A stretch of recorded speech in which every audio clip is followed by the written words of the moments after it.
The Assembly will hear an address by His Majesty King Mswati III, Head of State of the Kingdom of Eswatini. I request protocol to escort His Majesty.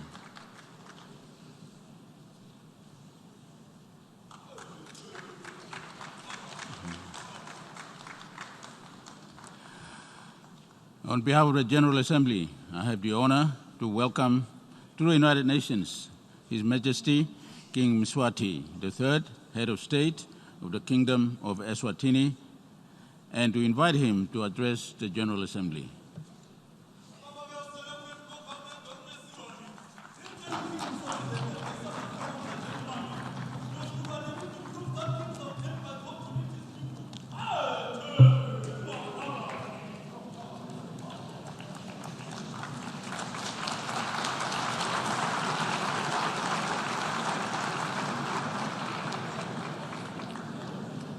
Mr. President, Your Excellencies, Heads of State and Government, UN Secretary General, distinguished delegates, ladies and gentlemen. It is an immense honor for me to address this 74th session of the United Nations General Assembly. When the UN was established by our predecessors back in 1945, the main purpose was to reduce tensions and avert another conflict after World War II. Today, our organization is faced with the multiple of challenges that are confronting mankind. The UN should give hope to the people of the world and be alive to multifaceted issues by promoting safety, peace, and security. The past 7 decades have shown us that multilateralism is an essential ingredient for a peaceful world. In pursuing this mandate over the years, the UN has developed into an important organ to foster a collective action to today's global challenges. It is this collective endeavor that has brought about cooperation and supported a global economy towards lifting more than 1 billion people from poverty.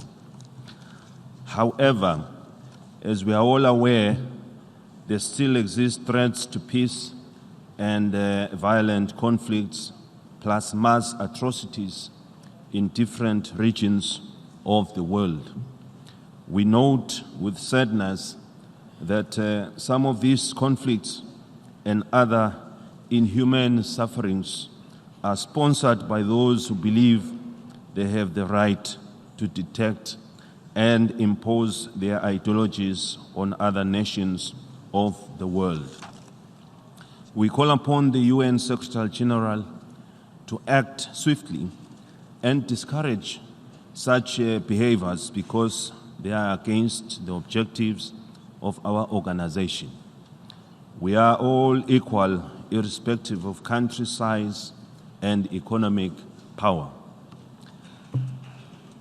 UN member states must speak in one voice to diffuse any tensions while encouraging dialogue and protecting civilians and innocent conflict victims.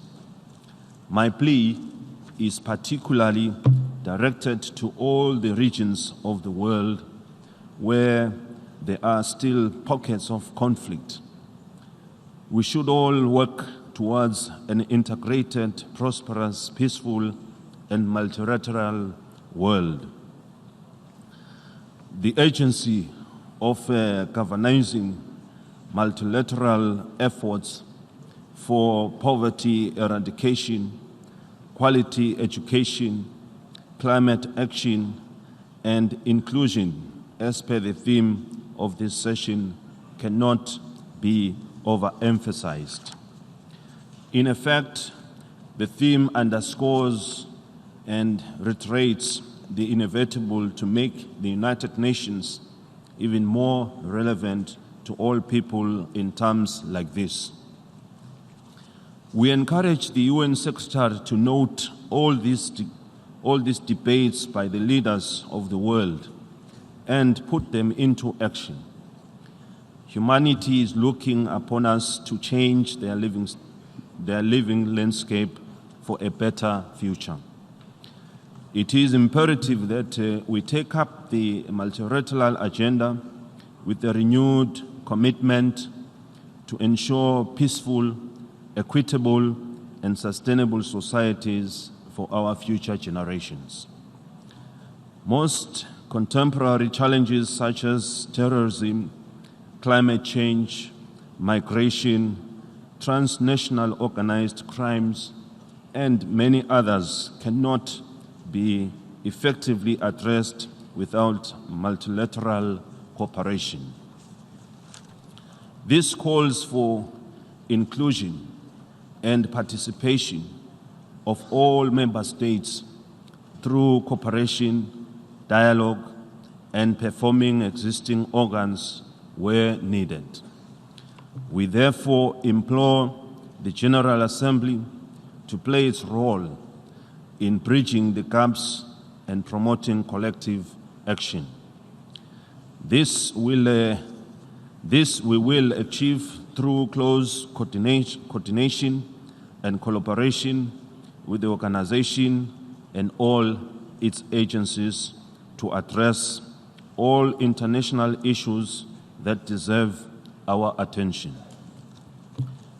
Global eradicating poverty remains our priority and a daunting challenge, especially in the face of climate change and food insecurity, to mention but a few.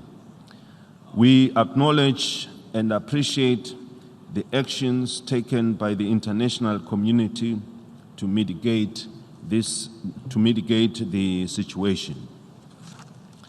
We wish to stress that more investment is required to build strong societies and social protection systems that will ensure the inclusion of special interest groups affected by poverty.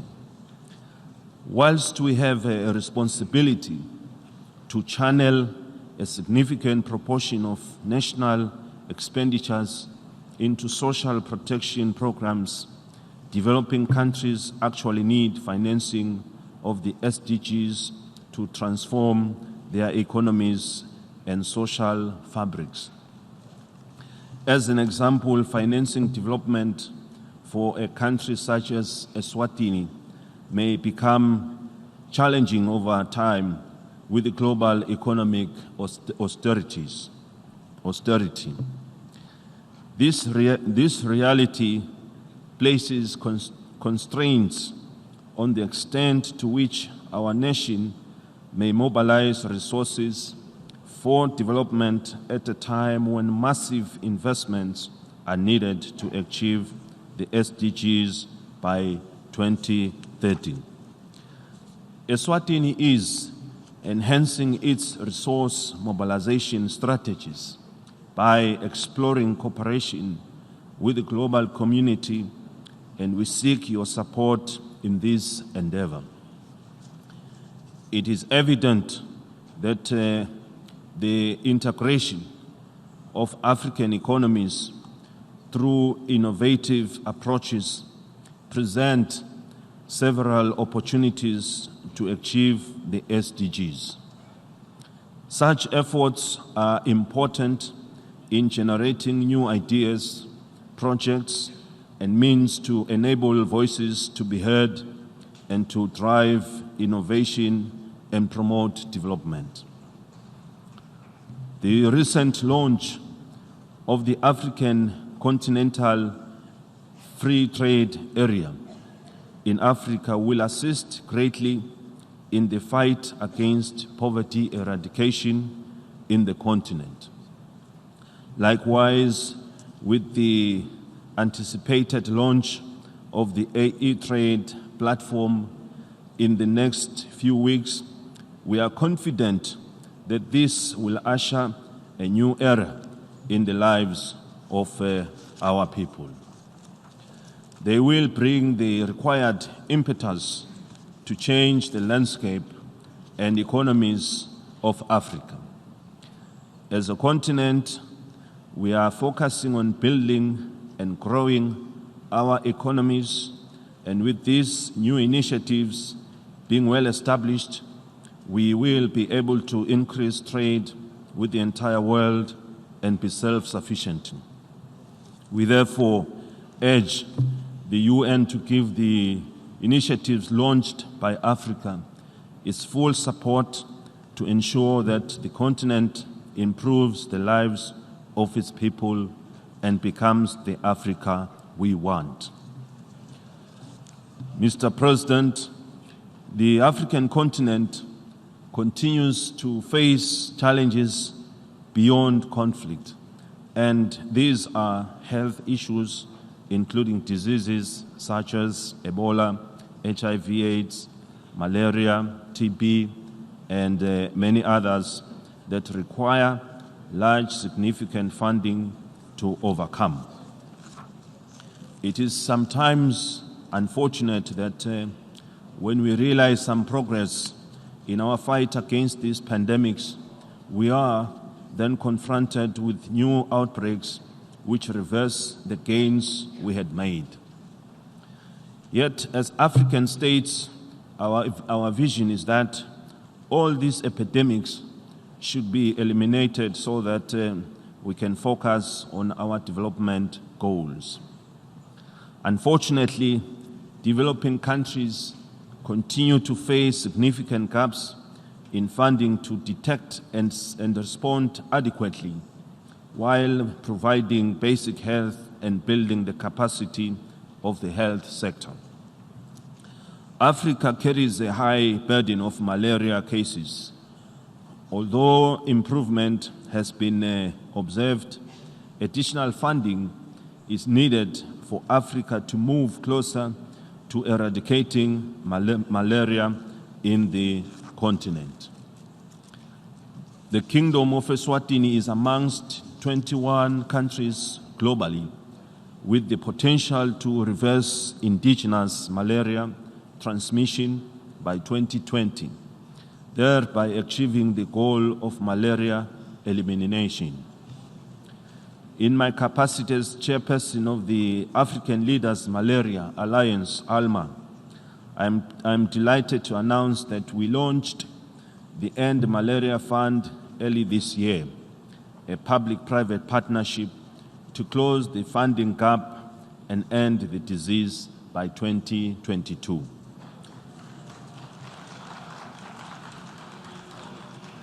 We pleasantly note that following the setting up of Malaria Fund in Eswatini, many more African countries have followed suit and are actively launching similar funds. We are also proud to inform the world that the Kingdom continues with progress in ending AIDS as a public health threat by 2022. However, we still need to support in our prevention efforts and prolonging the lives of those who are already living with the disease. We are grateful to the friends of the Kingdom who continue to support us in addressing these challenges, particularly the Global Fund. They support our initiatives to eliminate AIDS, TB, and malaria while building stronger systems for health that will enable the achievement of universal health coverage. Mr. President, climate change has serious implications for development prospects everywhere, and more so on the African continent, where the intensity of climate extremes has become frequent. As we have witnessed in the SADC region, Natural disasters know no boundaries, and the most affected countries do not have the sufficient resource and capacity to ensure preparedness and respond to the devastation and impact suffered, including infrastructure and loss of lives.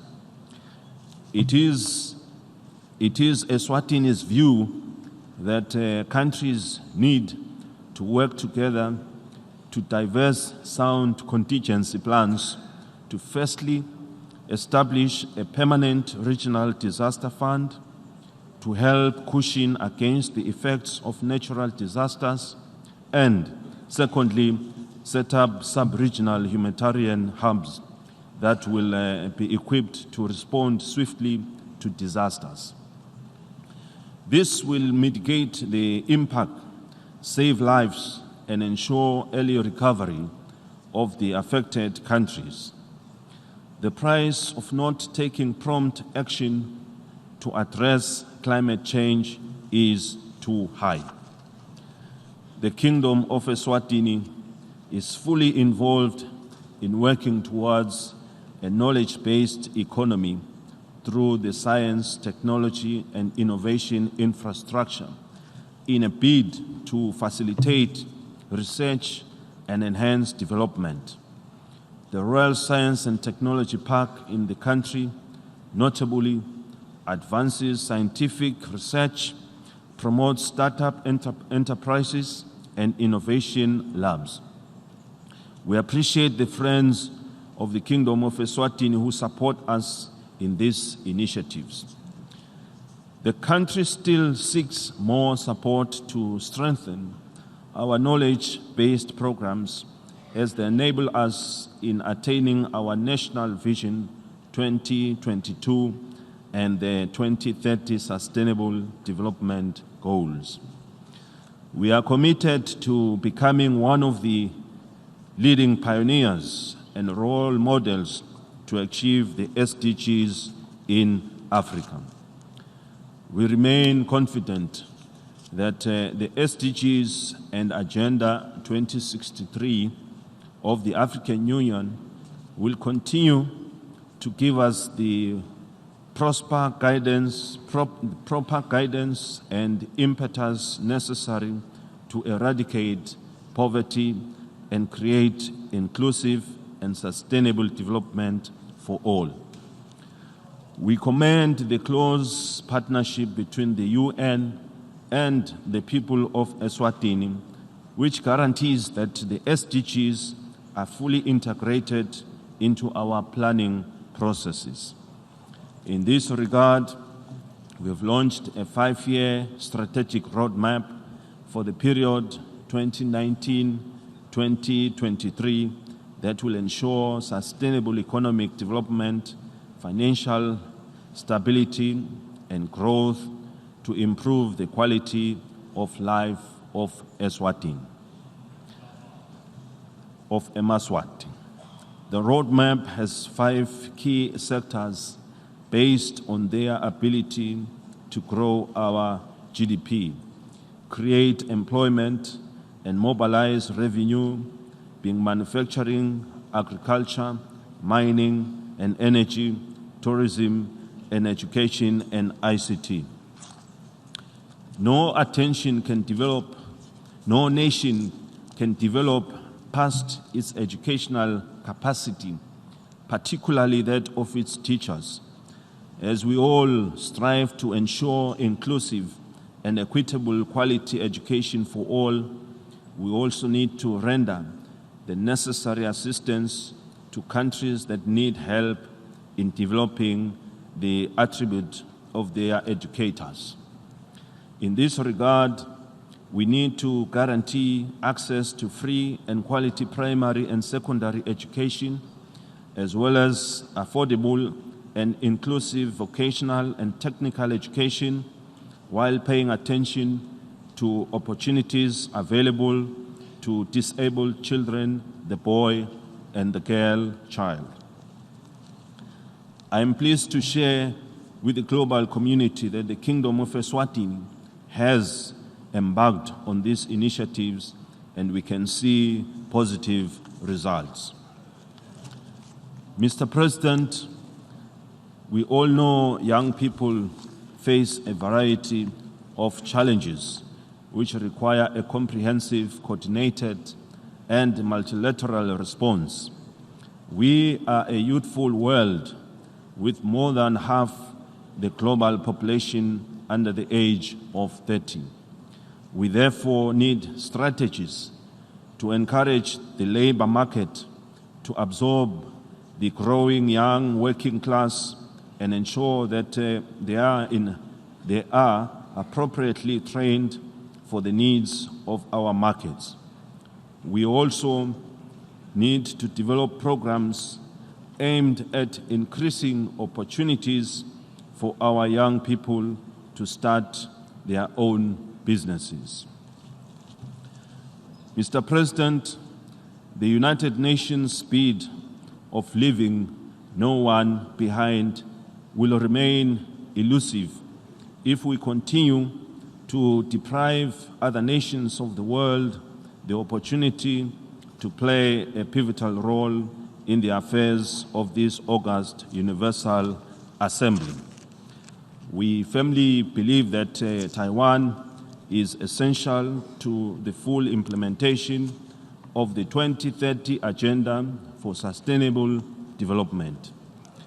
The inclusion of Taiwan is a crucial step in realizing our pledge as stipulated in the preamble of the UN General Assembly Resolution 71 adopted on September 25, 2015.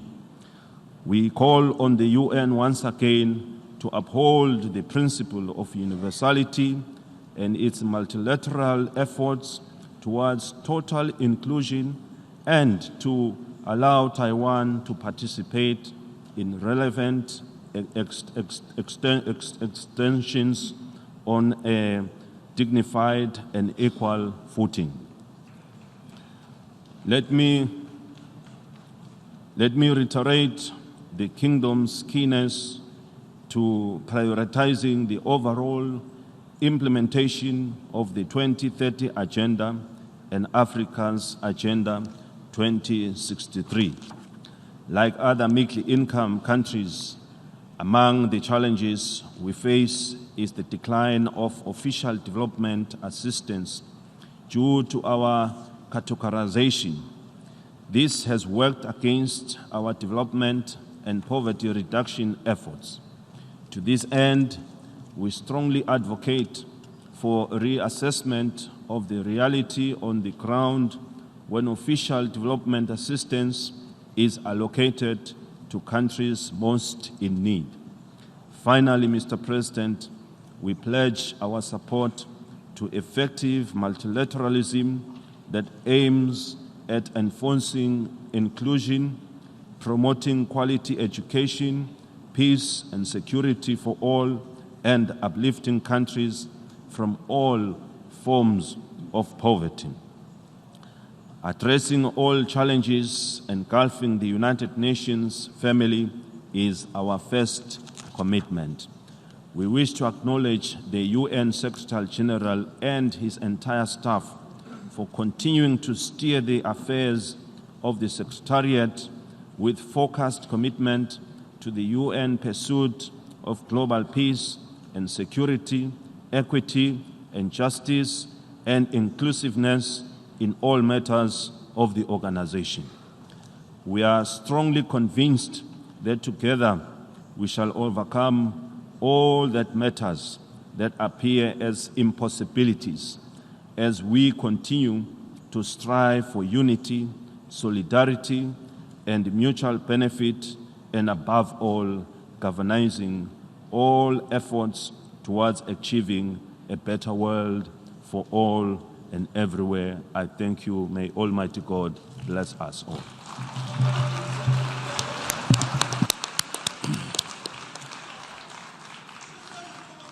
On behalf of the General Assembly, I wish to thank the Head of State of the Kingdom of Eswatini for the statement just made. May I request representatives to remain seated while we greet the head of state.